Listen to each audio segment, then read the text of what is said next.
అన్న ఆ 4 బోట్లు బదులుగా 4 బోట్లు పెట్టి తర్వాత మా మధ్యలో సంబంధం లేకుండా పోస్ట్ గార్డులు పెట్టి మెరైన్ పోస్టులు పెట్టి సివిల్ పోస్టులు పెట్టి మాకు రక్షణగా 12 నాటికల దూరం పైన వాళ్ళు ఉండాలి. దాన్ని మా స్థాపన మధ్యలో ఉండాలి సార్. ఆ రూల్స్ పెట్టి ఆ చట్టం పెట్టి జీవో పాస్ చేసి మాకు న్యాయం చేయాల్సి వస్తుందిగా మీకు మరీ ప్రార్థన చేస్తూ వేడుకుంటాం. అంటే మనకు ఒక వైపున హక్కుగా ఇవ్వాల్సిన రామచంద్రన్న మనకు హక్కుగా ఇవ్వాల్సిన ఈ ఫిషింగ్ హార్బర్ మనకు ఇవ్వకుండా మరోవైపున మన కడుపును కొడుతూ ఇక్కడ ఈ ప్రాంతంలో వాళ్ళు అడుగు పెట్టకూడదు, వేరే ప్రాంతం నుంచి వేరే రాష్ట్రం నుంచి ఇక్కడికి వచ్చి ఫిషింగ్ చేయకూడదు అన్న నిబంధనలు ఉన్నా కూడా చట్టం ప్రకారం ఇది తప్పు అని చెప్పి తెలిసినా కూడా అక్కడి నుంచి ఇక్కడికి రావడము, మనకు ఫిషింగ్ హార్బర్ అందుబాటులోకి తీసుకోకుండా పోవడము, మనకు మెకనైజ్డ్ బోట్లు మనకు ఇవ్వకపోవడము, వీటి అన్నిటి ప్రతిఫలంగా మన కడుపును నష్టం జరుగుతూ ఉంటే చట్టం ప్రకారం వాళ్ళు తప్పు చేస్తూ ఉన్నారు అని చెప్పి మనం ప్రాణానికి తెగించి వాళ్ళ బోట్లను మనం పట్టుకున్న ఆ బోట్లను మనం పోలీసులకు అప్పచెప్తే పోలీసులు ఎఫ్ఐఆర్ కట్టినారు, బోట్లను సీజ్ చేసినారు. సీజ్ చేసిన ఆ సొమ్మును పోలీసులు, ప్రభుత్వంలోని పెద్దలు వీళ్ళే లాలూచిపడి వీళ్ళే ఆ బోట్లను దొంగతనం చేసుకొని పోయినారు. అంతేనా?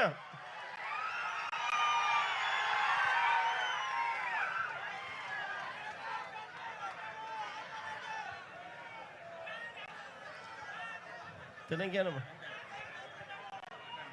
అంతేనా? బేసిక్లీ ఇదే విషయమే కదా. నేను క్లుప్తంగా ఇంకా నేను చెప్పాల్సినది నేను చెప్తా.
ఈ ప్రాంతంలో జరుగుతూ ఉన్న అన్యాయాన్ని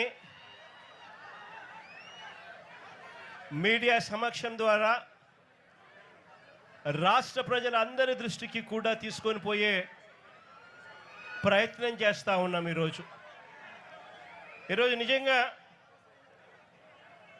రాష్ట్రంలో జరుగుతూ ఉన్న అన్యాయాలను నిజంగా ఎంత ఘోరంగా జరుగుతూ ఉన్నాయి అని అనడానికి ఈరోజు ఈ ఫిషింగ్ హార్బర్ అన్నది నిజంగా ఇంకొక ఉదాహరణ.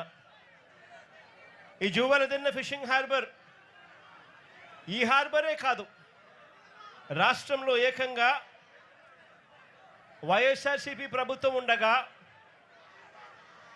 మన ప్రభుత్వం ఉండగా ఏకంగా ఈ రాష్ట్రంలో ఇంతకుముందు లేని విధంగా ఇంతకుముందు ఎప్పుడు ఏకంగా 10 ఫిషింగ్ హార్బర్లు, 6 ఫిష్ ల్యాండింగ్ సెంటర్లు రాష్ట్ర వ్యాప్తంగా ప్లాన్ చేయడం జరిగింది. దాదాపుగా 16,000 కోట్ల రూపాయలతో 4 పోర్ట్లు, దాదాపుగా 3,800 కోట్ల రూపాయలతో 10 ఫిషింగ్ హార్బర్లు, దాదాపుగా 150 కోట్ల రూపాయలతో 6 ఫిష్ ల్యాండింగ్ సెంటర్లు, దాదాపుగా 20,000 కోట్ల రూపాయల పెట్టుబడులతో వీటికి అన్నింటికీ కూడా శ్రీకారం చుట్టాము. గతంలో వైఎస్ఆర్సీపీ ప్రభుత్వంలో మన హయాంలో ఈ 20,000 కోట్లే కాదు, ఈ 20,000 కోట్లకు అదనంగా మరో 6,000 కోట్ల రూపాయలతో మొత్తంగా 26,000 కోట్ల రూపాయలతో పోర్ట్లకు సంబంధించిన ఎక్స్పాన్షన్ కూడా ప్లానింగ్లోకి భాగమైంది. దేవుడి దయతో మన ప్రభుత్వ హయాంలోనే ఇవన్నీ కూడా అడుగులు వేగంగా ముందుకు పడతా ఉన్నప్పుడు ఆశ్చర్యం కలిగించే విషయం ఏమిటో తెలుసా?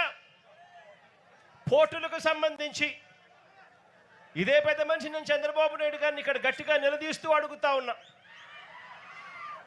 పోర్టులకు సంబంధించి కీలకమైన భూసేకరణలన్నీ కూడా పూర్తి చేసి అన్ని రకాల అనుమతులను తీసుకొచ్చి ఈ పోర్టులన్నింటినీ కూడా ఎటువంటి ఇబ్బంది లేకోకుండా బ్యాంకు రుణాలను సైతం వీటికి టైఅప్ చేసి ఫైనాన్షియల్ క్లోజర్ కూడా కంప్లీట్ చేసి మారిటైమ్ బోర్డు క్రియేట్ చేసి అన్ని రకాలుగా ఈ ప్రాజెక్టులను ముందుకు తీసుకొని పోయే కార్యక్రమం చేసి ఏకంగా రామయ్యపట్నం పోర్టులో ఏకంగా ఒకటేసారి దాదాపుగా 95% ప్రాజెక్టు కూడా పూర్తి చేసిన పరిస్థితిలోకి మన ప్రభుత్వ హయాంలో జరిగింది.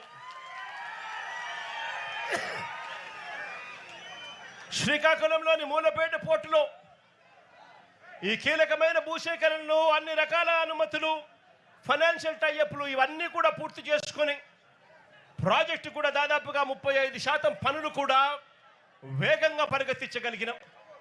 అప్పటికే పనులు స్టార్ట్ అయిపోయాయి, బ్యాంకుల్లో డబ్బులున్నాయి. ఇక వాళ్ళు పనులు చేసుకుంటా పోతా ఉంటే చాలు ప్రాజెక్టుకి ఎటువంటి అభ్యంతరాలు అవాంతరాలు లేకుండా ప్రాజెక్టు పూర్తవుతుంది. ఆ స్టేజ్లోకి తీసుకొచ్చాం. మచిలీపట్నంలో కూడా పూర్తిగా భూసేకరణలన్నీ పూర్తి చేసి అన్ని అనుమతులు తీసుకొని వచ్చి బ్యాంకులతో టైఅప్ చేసి లోన్లన్నీ శాంక్షన్ చేయించి మారిటైమ్ బోర్డు ద్వారా పూర్తిగా పనులు కూడా చేసి దాంట్లో కూడా దాదాపుగా 35% పనులు కూడా మన ప్రభుత్వ హయాంలోనే అప్పటికే మొదలయ్యాయి. కాకినాడ వద్ద ఇంకొక ప్రైవేట్ పోర్టు కూడా వేగంగా పనులు చేయడం కూడా మొదలెట్టింది. నేను అడుగుతా ఉన్నాను, ఆ 4 పోర్టులకు సంబంధించి సరే ప్రైవేట్ పోర్ట్ పక్కన పెడితే ఆ మిగిలిన 3 పోర్టులు గవర్నమెంట్ రంగంలో ఉన్న 3 పోర్టులు ఇప్పటికే 2 సంవత్సరాలు అయిపోతా ఉంది. ఎందుకు ఆ ప్రాజెక్టులలో పనులు జరగడం లేదు అని చెప్పి చంద్రబాబు నాయుడు గారిని గట్టిగా నిలదీస్తూ అడుగుతా ఉన్నాను.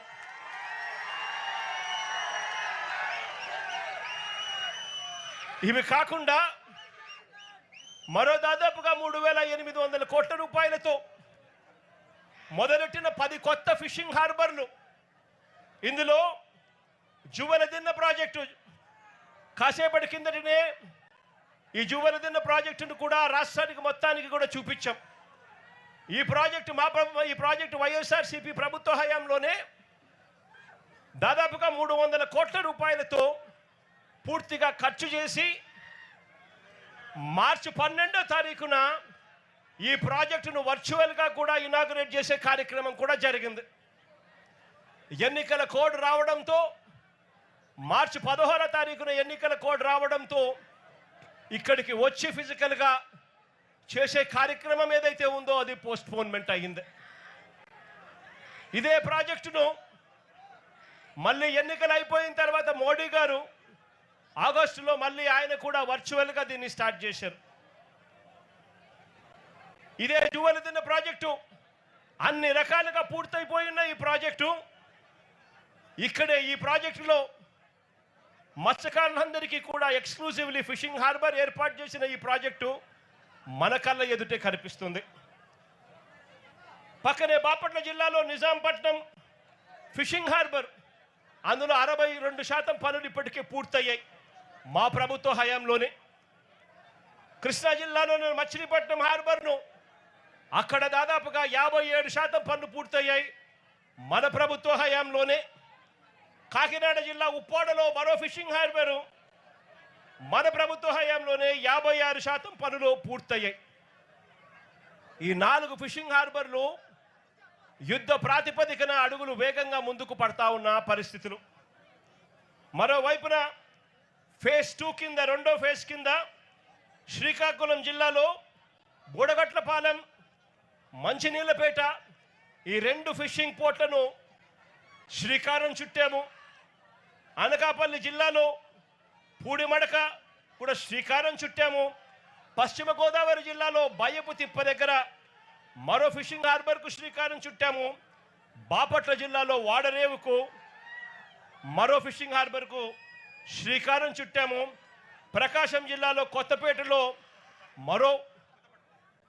కొత్తపట్నంలో మరో ఫిషింగ్ హార్బర్కు కూడా శ్రీకారం చుట్టాం. ఇవి ఫేజ్ 2 కింద ఈ ప్రాజెక్టులన్నీ కూడా ఫిషింగ్ హార్బర్లన్నీ కూడా తయారయ్యేందుకు రంగం సిద్ధం చేశాం. ఇవి కాకుండా దాదాపుగా 150 కోట్ల రూపాయలతో ఫిష్ ల్యాండింగ్ సెంటర్లు విశాఖపట్నం జిల్లాలో భీమిలిలోను, విజయనగరం జిల్లాలో చింతపల్లిలోను, అనకాపల్లి జిల్లాలో రామయ్యపేటలోను, రాజులపేటలోను, దొండవాకలోను, తిరుపతి జిల్లాలో రాయదరువులోను, కాకినాడ జిల్లాలో ఉప్పల్లంకలోను ఈ ఫిష్ ల్యాండింగ్ సెంటర్లన్నీ కూడా చర్యలు తీసుకున్నాం. నేను అడుగుతా ఉన్నా, రాష్ట్ర వ్యాప్తంగా ప్రతి 50 కిలోమీటర్లకు ఒక పోర్టు, ఆ పోర్ట్లతో పాటు ఒక ఫిష్ ల్యాండింగ్ సెంటర్లు, ఫిషింగ్ హార్బర్లు, ఇవన్నీ కూడా ప్రతి 50 కిలోమీటర్లకు ఒకటి తీసుకొచ్చి బ్లూ ఎకానమీని, మత్స్యకారులకు మేలు జరిగించే విధంగా ఎకానమీని బిల్డ్ చేసే కార్యక్రమానికి శ్రీకారం చుట్టాం.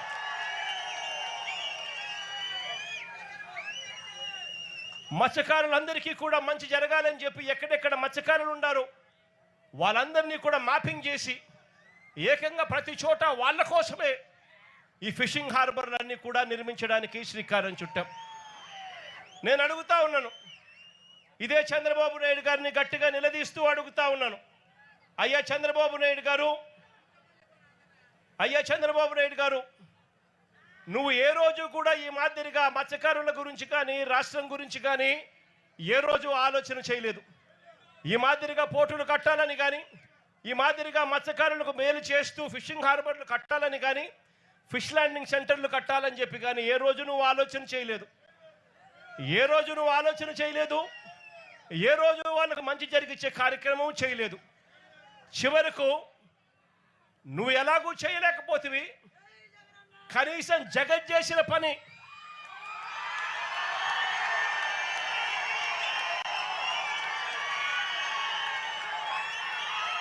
జువెలదిన్నలో ఇక్కడే కనిపిస్తా ఉంది. ఆశ్చర్యం ఏమిటో తెలుసా, ఈ జువెలదిన్న ప్రాజెక్టు తయారైపోయి 2 సంవత్సరాలు అయిపోతా ఉంది.